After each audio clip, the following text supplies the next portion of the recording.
My bully brother knocked up my wife before marriage and thought I'd spend my life raising his kid. When I forced him to confess in front of our parents, they cut him off. And months later, he showed up broke and begging for help I refused to give. Hey, Reddit. My family was a mess from day one. Favorites, double standards, the whole package. I kept my head down, built my own life, and thought I finally escaped all of it. Before I get into what really went down, let me take you to where it all started. My name is Wilson. I'm in my early 30s now, working in tech as a project lead. I grew up in a house with my parents and my younger brother Drake, who's 2 years younger than me. That small age gap never mattered much because our family treated us like we were from two different worlds. I was the quiet kid who followed rules, did chores, got good grades, and minded my own business. Drake didn't have to do any of that. He was the one everyone fussed over, especially our mom. If there was a chore, it landed on me. Drake got excuses and snacks. I didn't complain much at first. I figured that's just how it was. But Mom took it further than just chores. She defended Drake in every situation, no matter how clear it was that he was in the wrong. If he broke something, she'd say, "Wilson, why didn't you keep that out of his reach?" Even when he and I were practically the same age. Drake took full advantage of that. He treated the house like his playground. He barged into my room whenever he felt like it. Sometimes he'd just stand there and look around until he found something to pick up and mess with. My glasses were his favorite target. I needed them from a young age, and the day I came home wearing them, Drake looked me up and down like I had turned into a different species. "Nice bug eyes," he said. "Can you see the future with those things?" After that, anytime he walked by me, he made some comment. Four eyes, telescope head, nerd goggles.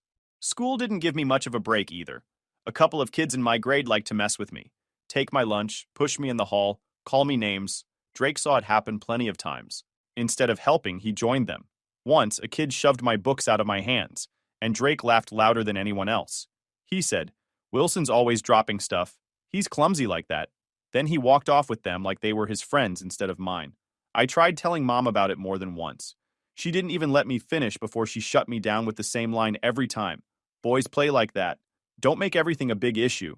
She said it so casually, like getting pushed around, mocked, or humiliated was just part of normal brotherhood. I stopped bothering after a while because I already knew what her answer would be before I even opened my mouth. Dad was different, but he wasn't home enough to see the full picture. He'd come home tired from work, see me doing chores and Drake lying around, and say something general like, "Drake, help your brother once in a while." Mom would jump in immediately with excuses. "He already helped earlier," or "He's not feeling well today." Dad didn't push. He trusted whatever she said, and I didn't want to start a whole debate every night, so I stayed quiet. Still, Dad wasn't blind. He noticed how stiff things felt in the house. He'd ask me sometimes, "Everything okay with you two?" I'd say yeah, because the last thing I needed was another argument with Mom about complaining too much. Dad would glance between me and Drake, like he knew something wasn't adding up, but he never saw enough to step in. As Drake and I got older, whatever patience he used to have disappeared. He wasn't just annoying anymore. He acted like he needed to push every limit he could find. He'd grab things out of my hands, shove past me in the hallway, and make comments under his breath just loud enough for me to hear. By the time we were both in high school, he had turned into someone who enjoyed getting reactions out of people, especially me. One morning before school, I poured myself a bowl of cereal and noticed something felt off when I lifted the spoon. The cereal looked normal, but when I pushed it around, I heard a faint scraping sound. I poured it out into the sink, and a couple of small stones clattered onto the steel surface. Drake laughed from behind me and said, "Relax, it's a joke." If I hadn't checked twice, I would have cracked a tooth. I grabbed the edge of the counter to steady myself. I was angry but knew better than to yell, because it never helped. Another time, I was sitting at my desk studying, when I felt a sharp tug on my hair. Drake had come up behind me with a lighter in his hand. He flicked it once and brought it close enough that I could feel the heat. "Hold still," he said, smiling. I shoved him back and stood up, but he just shrugged like it was nothing. I told Mom and she said, "He's just being silly. Stop reacting to everything." Things finally shifted when Dad happened to walk down the hallway at the wrong moment for Drake. I was sitting in the living room, and Drake came up behind me, grabbing my glasses right off my face. He bent one of the temples slightly and said, "Oops." Before I could even get up, Dad's voice cut through the room. "Drake, give those back, now." Drake froze. He never froze. He always had some comeback ready, but this time he slowly handed the glasses over. Dad took them from him and said, "You think this is funny?" Drake muttered, "It was a joke." Dad pointed a finger at him. Not anymore. Dad never talked like that to him. Drake stood there stunned, like the rules of the world suddenly changed. After that incident, Dad started paying more attention. A few days later, he pulled me aside and said, "You're going with me after dinner." He didn't explain until we arrived at a local martial arts gym. He signed me up for classes without giving me much chance to think. "You need to stand up for yourself," he said. I should have done this sooner. Training changed things. Not instantly, but enough that I carried myself differently. My posture improved. My confidence grew. I didn't walk around looking over my shoulder for Drake anymore. I still avoided him when I could, but I wasn't scared of him the way I used to be. The real breaking point came a few months later. I had been saving chore money for months. Not a fortune, but enough that it mattered to me. I kept it hidden in a small box in my drawer. One afternoon I opened it and found the box empty. My stomach dropped. Drake was the only person who ever went into my room without asking. I looked outside and saw Drake with his bike, pockets bulging, standing with a couple of friends. I walked straight toward him. "Give it back," I said. He smirked. "What are you gonna do? Cry to Mom?" I didn't answer. I stepped closer. His friends shifted back a little, unsure what was happening. Drake pushed my shoulder lightly. "Go inside, Wilson. You're embarrassing yourself." I grabbed the front of his shirt. "Give it back." He tried pulling away. "Let go of me, man." He reached for his bike like he was about to ride off. That's when something in me snapped. I swung once. Clean, straight, all the training Dad paid for hitting at once. My fist connected with his cheek, and Drake dropped to the ground, stunned. His friends stepped back even more, wide-eyed. I reached into his pocket, pulled out my money, and dropped his shirt. Drake started crying. The loud, desperate kind you can't hide. Mom ran out of the house at the sound. "Wilson, what did you do?" She rushed to Drake and glared at me like I had thrown him off a cliff. "Why would you hit your brother?" "He stole my money," I said. "All of it." She ignored that completely. "You don't solve things by attacking him," she snapped. Dad came outside next. "What's going on?" Drake cried harder, trying to get sympathy. Mom said, "Wilson attacked him." Dad looked at me. "Explain." "He stole my savings. I asked for it back. He wouldn't give it to me." Dad turned to Drake. "Is that true?" Drake hesitated just long enough. Dad's face hardened. "You're lucky your brother only hit you. Anyone else would have called the police." Mom looked shocked that Dad wasn't defending Drake. Drake stood up and ran inside, shouting how much he hated me. That moment changed everything. Drake avoided me for weeks afterward. No more jokes, no more poking, no more stealing things. But the resentment in his eyes lingered, and I knew it wasn't over. That fight was when I realized I needed to leave home as soon as I could. University suddenly felt less like a goal and more like a way out. Graduating high school felt like stepping out of a cage, but summer didn't give me much time to enjoy it. I picked up a part-time job at a hardware store the week after finals. Mid-July, Dad came into my room holding a big envelope. "For you," he said. I already recognized the university seal. My hands shook a little when I opened it. The scholarship was official. "See?" Dad said, smiling. "Told you." Mom peeked into the room. "That's nice, Wilson," she said quickly, before turning around to call for Drake. She didn't even finish her sentence. Dad didn't let her brush it off. He told a few relatives, which somehow turned into a full backyard gathering that weekend. He said, "We're celebrating this properly." It was the most animated I'd seen him in a while. When the day came, the house was loud. Neighbors, relatives, kids running around. Dad set up tables and a small grill. Mom was stressed, darting around the kitchen making sure the food looked perfect. Drake hovered near the back door like he wanted everyone to know he hated being there. Dad tapped a glass to get everyone's attention. "Thank you all for coming. Wilson earned a full scholarship this year, and we're proud of him." He patted my shoulder. People clapped, a couple of neighbors shouted, "Congrats!" and someone whistled. Right when things felt good, Drake pushed his chair back. "It's just a scholarship," he said loudly. "Can everyone relax?" The table went silent. My aunt looked at him. "Drake, what's that supposed to mean?" Drake shrugged. "You all act like he invented something." Mom rushed over instantly. "Drake, sweetheart, calm down. He doesn't mean anything. He's sensitive today." "I'm not sensitive," Drake snapped. He pointed at me. "Everyone thinks he's some genius. He's not." Dad put down his drink. "Drake, enough." Drake laughed, but it wasn't real. More like he was trying to save face. "Why? Because your golden boy finally did something?" The entire yard stiffened. One of the neighbors whispered, "Is he serious right now?" Dad stepped toward him. I said, "Stop talking." Drake lifted his hands. "See? This is what I mean. Wilson walks on water in this house.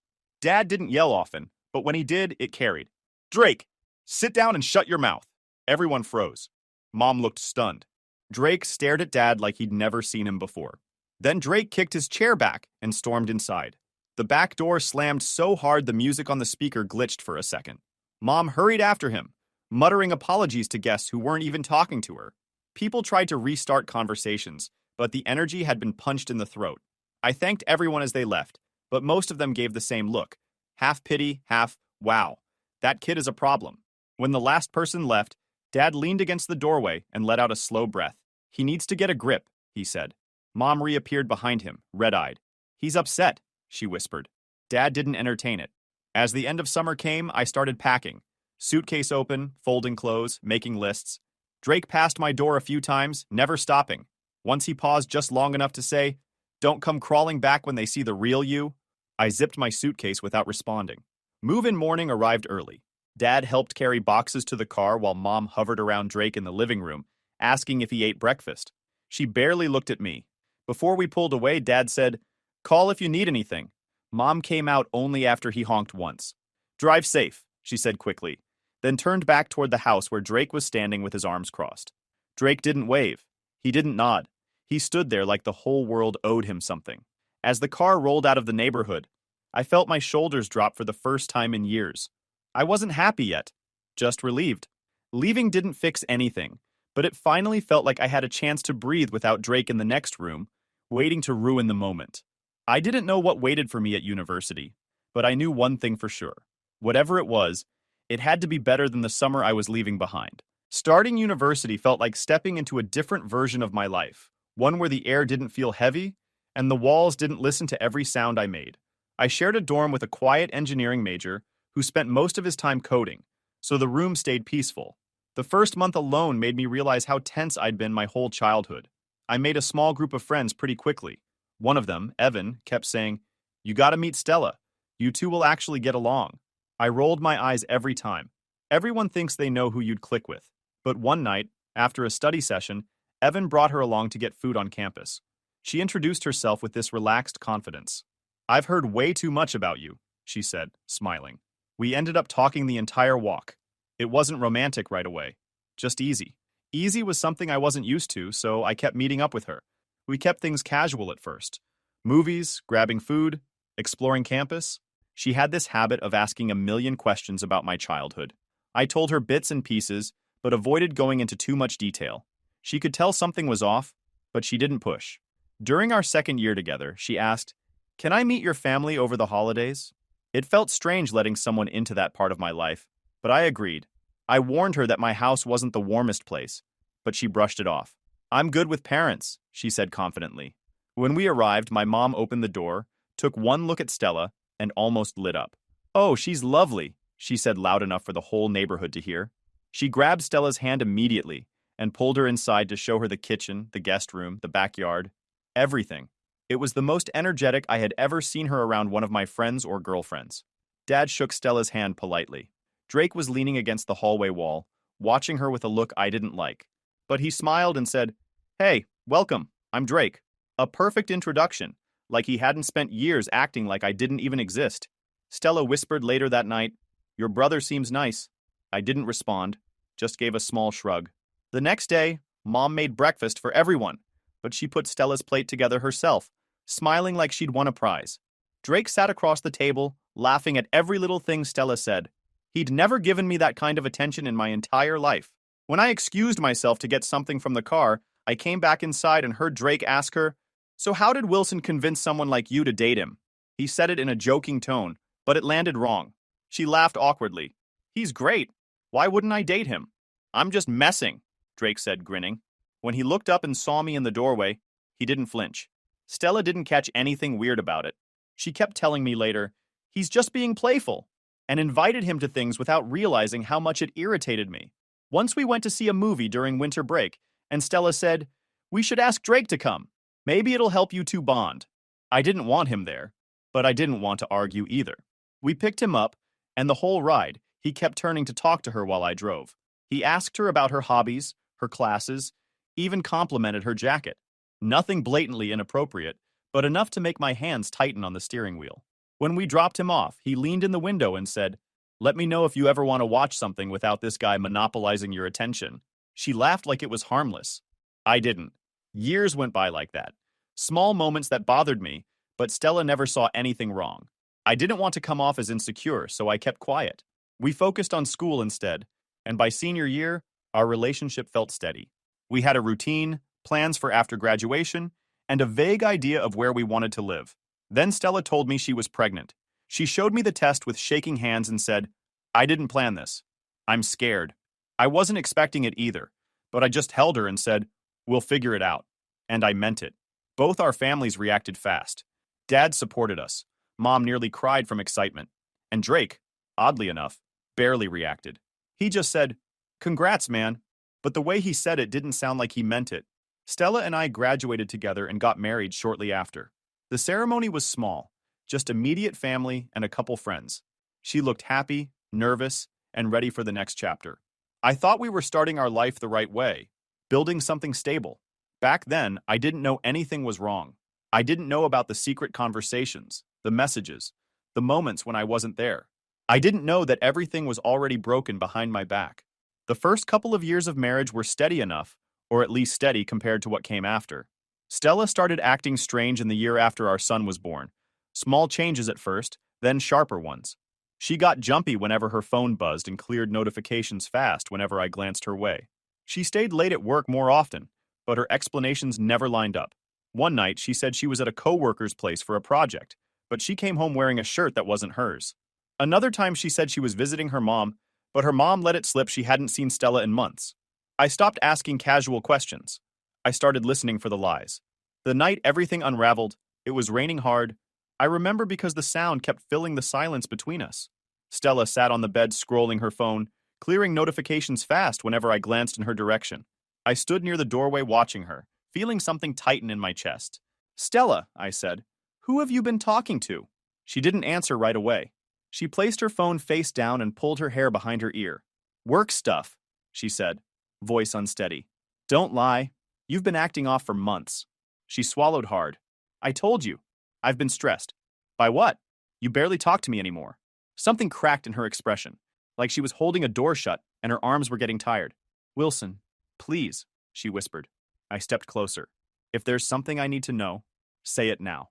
She covered her face with her hands. Her shoulders trembled. For a second, I thought she was just overwhelmed.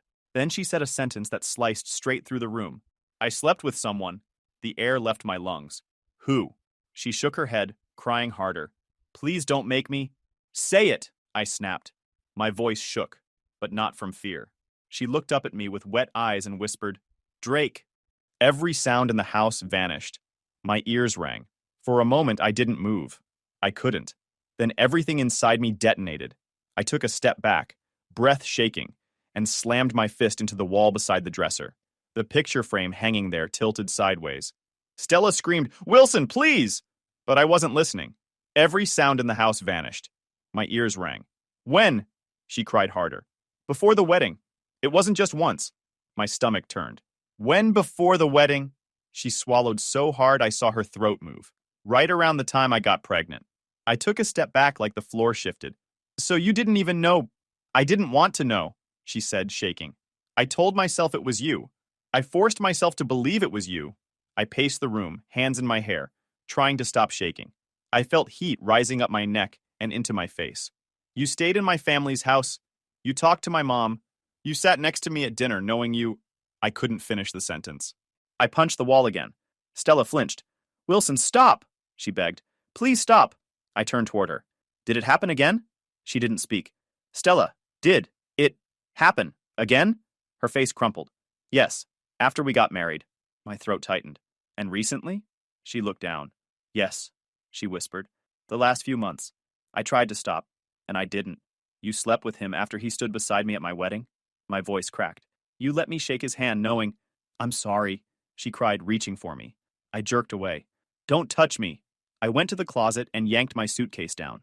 My hands were shaking so badly, I missed the zipper twice before I got it open. Stella rushed toward me, grabbing my arm. "Wait, please don't go. We can fix this." "You betrayed me," I said, pulling free. "You betrayed our marriage. You betrayed everything. Wilson, I love you, she insisted, voice breaking. It meant nothing. Nothing. I threw clothes into the suitcase without folding them. You destroyed our entire life for nothing?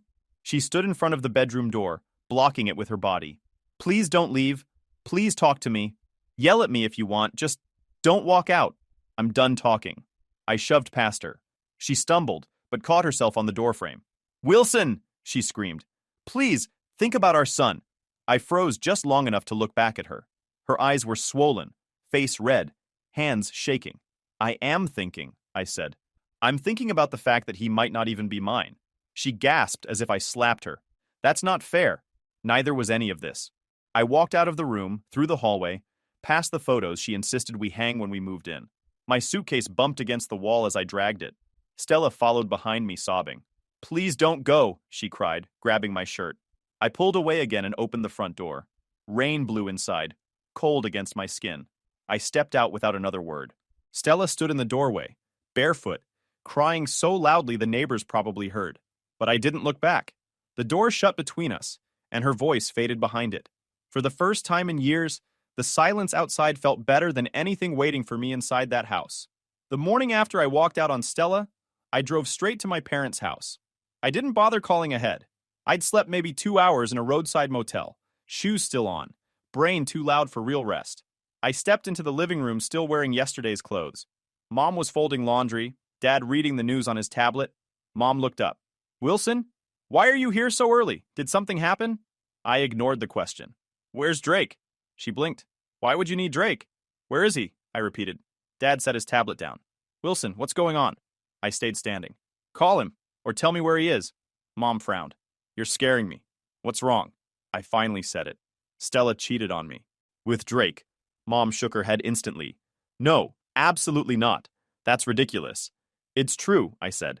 He wouldn't, no. You're misunderstanding something. Dad stood up. Wilson, explain. I kept my eyes on Mom. She told me everything. She slept with Drake. Before the wedding. And after. Mom pressed a hand to her chest. She's lying to save herself. I took out my phone. Let's find out then. I pressed the call button and set my phone on the coffee table. Drake picked up. Yo, why are you calling me? I'm busy. You slept with Stella, I said. Silence. Then he said, What the hell are you talking about? You heard me. Tell them. Mom leaned toward the phone. Drake, don't listen to him. Stella is... Drake cut her off. She's lying. She probably wants attention. I stared at the phone. So nothing happened? That's your answer? Yeah, he said quickly. Funny, I said, because she mentioned dates, places, how long it went on. Drake hesitated. Well, she says a lot of things. Dad stepped closer to the table. Drake, answer your brother properly. Drake huffed. She's crazy, Dad. She came on to me. Mom's hand flew to her mouth. Dad's face turned dark. What do you mean she came on to you? Drake stumbled over his words. I mean, she flirted. Okay? What was I supposed to do? Dad stepped back like the words had hit him physically. I ended the call. Mom stared at the floor, whispering, He wouldn't. How could he? Dad didn't say anything for a full 5 seconds. Then he grabbed his keys. Let's go. I didn't wait for him. I ran out the door, drove with my hands clenched around the wheel, and reached Drake's apartment in less than 10 minutes. In the rearview mirror, I caught Dad's headlights turning onto the same street. He'd followed me. I pounded on the door. Open it. He opened it halfway, eyes wide. Why are you here? I shoved the door open with my shoulder. He stumbled backward. Get out, he muttered. Get. We don't need to. He reached to close the door again, but I forced it open and stepped inside. You slept with my wife, I said. You lied to me, to Mom, to Dad. You ruined my marriage. You ruined my kid's life. And you act like it's a joke? He stuttered. It wasn't. Listen, I didn't mean. I grabbed him by the shirt and slammed him against the wall. A picture frame fell and shattered. Wilson, stop! He choked. I shoved him harder. You've spent your whole life taking everything from me. But this is who you really are. He put his hands up. Please, just calm down. I punched him across the face. He slid down the wall, grabbing his cheek. Get up, I said. He didn't move. I pulled him up by his shirt collar. You're pathetic, I said. You always were. Right then, the apartment door flew open behind me. Wilson, let him go, Dad shouted, grabbing my arm. I let Drake drop to the floor, breathing hard. Drake stared up at Dad with red eyes. Dad, please? Dad didn't look at him with even a shred of pity. You disgust me, he said. Sleeping with your brother's wife? Lying for years? Drake reached toward him. Please, I'm sorry. Dad stepped back. Don't touch me. Mom appeared in the doorway behind Dad. When she saw Drake bruised on the floor, she broke down completely. She sobbed so hard she had to hold the wall. I defended you, she cried. I defended you your whole life. And you did this? Mom, please, Drake begged. No, she yelled. Don't call me that right now. Dad's voice was ice cold. You're cut off. No more college money. No more monthly transfers. No more help. You're on your own, Drake. Drake's face crumpled. Dad, you can't. I can, Dad said. And I am. The room felt like it was caving in, but I didn't stay. I walked past my parents and out into the hallway. The divorce process dragged longer than I expected. Stella tried to slow everything down, showing up to meetings with her lawyer and acting like we could work something out. I barely spoke during any of it. I just wanted the truth on paper so there'd be no more guessing. My attorney pushed for a paternity test early on. Stella hesitated, kept saying, It doesn't matter who the biological father is. You raised him, which only made me feel worse. The more she tried to avoid it, the more certain I became. When the envelope finally arrived, I didn't open it right away. I sat in my car outside the lawyer's office, holding the thing like it was heavier than it should be. My attorney stood nearby and said quietly, You can take your time. I didn't. I tore the seal and unfolded the pages. The first line blurred for a second before my eyes adjusted. Probability of paternity, 0%. I stared at it long enough that the words stopped looking like words. I didn't shout. I didn't cry. My hands didn't even shake. If anything, it felt like someone unplugged a wire inside me. Everything went silent. Not peaceful, just empty.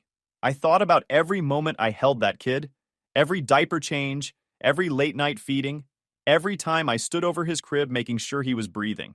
All of it played in my head like a reel with the sound cut out. Stella said behind me, voice cracking, Wilson, please, he still needs you. I didn't look at her. I folded the paper back into the envelope as neatly as I could. He needs his father, I said. And that's not me. She broke down crying right there in the hallway, but nothing came out of me. No anger, no tears, just a hollow space where something used to be. The test didn't shock me. It confirmed what I already knew deep down. It just made it real in a way I couldn't undo. After my dad cut Drake off, things started falling apart for him almost immediately. He tried staying in school for a while, but without the monthly money Mom used to slip him and the tuition Dad covered, he didn't last long.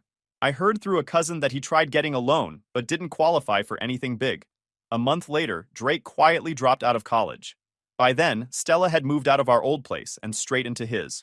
They weren't subtle about it. Someone sent me a photo from a family group chat. Stella holding Henry on her hip, Drake behind her with a tired expression. They looked like they'd aged 5 years in a few months. I didn't comment. I didn't need updates, but they still found their way to me. Drake called relatives one by one, asking for a small loan or a little help to get on my feet. Most refused. The ones who didn't refuse simply didn't have anything to offer. He'd ask for grocery money, for rent money, for anything you can spare. The people got tired of hearing from him. One aunt blocked his number because he wouldn't stop calling. Meanwhile, Dad kept his word. Total cutoff. He didn't send Drake a single dollar. Mom pretended to support the decision, but I caught her acting weird during visits. She flinched whenever Drake's name came up, and she'd changed the subject too fast. One evening, Dad called me into his study. He handed me a folder. I rewrote my will, he said. Everything goes to you. Drake gets $1. I stared at him. Are you sure? He nodded. I'm not rewarding betrayal, and I'm not giving him anything he can use to drag Stella back into your life. It shocked me how calm he was. Not angry, just done. Completely done. A week later, Mom accidentally leaked the information. She didn't admit it right away, but I figured it out after Drake tried calling me 3 times in a row. Dad confronted her in the living room. You told him, he said. Mom burst into tears. He's still my son. And Dad didn't soften. And Wilson is not? She covered her mouth and cried harder. Dad walked away from her like he couldn't stand the sight. I waited until the next day to confront her myself. Why would you tell him? I asked. She sniffed. He's suffering, Wilson. He's lost everything. I thought maybe what? I said. He'd get money from guilt? She looked at the floor. He's alone. He earned that, I said. You know he earned that. She didn't argue. She just kept crying. I left before Dad came back into the room. I didn't want round 2. Weeks passed quietly until he showed up at my door. It was a Saturday morning. I heard knocking. Fast. Uneven. When I opened the door, Drake was standing there with dark circles under his eyes, wearing a wrinkled hoodie. He looked thinner. Henry wasn't with him. "Wilson," he said, voice cracking. "Please, I need help." I didn't answer. I just stared. He kept talking. "I can't pay rent. Stella lost her job. We're behind on everything. I don't know what to do. Please, man. I'm begging you." His voice broke as he spoke. He wiped his face with the back of his hand. "I messed up. I know I messed up. I can't fix it, but please don't let us drown." I stepped outside and shut the door behind me so he couldn't see my apartment. He reached toward me like he expected a hug. I didn't move. "You want help?" I said. "Yes," he whispered. "Please, I'll do anything." I nodded slowly. "Then hear this clearly." He straightened a little, hopeful. "You're not my brother," I said. It hit him like a slap. His mouth opened, but no sound came out. "You stopped being my brother the second you touched Stella," I said. "And every day you lied after that. You don't get sympathy. You don't get forgiveness. You don't get money." He shook his head violently. "Come on, Wilson. You get nothing." His face twisted. His voice cracked again. "I'm begging." "You begged her too, didn't you?" I said. "Begged her to meet you, to lie for you, to betray me. Go beg someone else now." He cried harder, gripping his hoodie like he was trying to hold himself together. "Please, don't do this." I pointed toward the stairs. "Leave, and don't ever come here again." He didn't move at first. Then his shoulders collapsed, and he walked away slowly, wiping his face with shaky hands. I watched him until he turned the corner. He never came back. Life settled into something quieter after that. Not happy, but steady. Months later, Dad invited me golfing one weekend. "It'll be good for us," he said. So I met him at the course. The sun was out, the grass bright, and Dad looked lighter than I'd seen him in years. "Proud of you," he said as we walked the first hole. "For what?" I asked. "For surviving all of this," he said, "and not letting it make you bitter." I didn't respond. I just lined up my shot and swung. The ball soared across the field. Clean, straight, far. Dad nodded.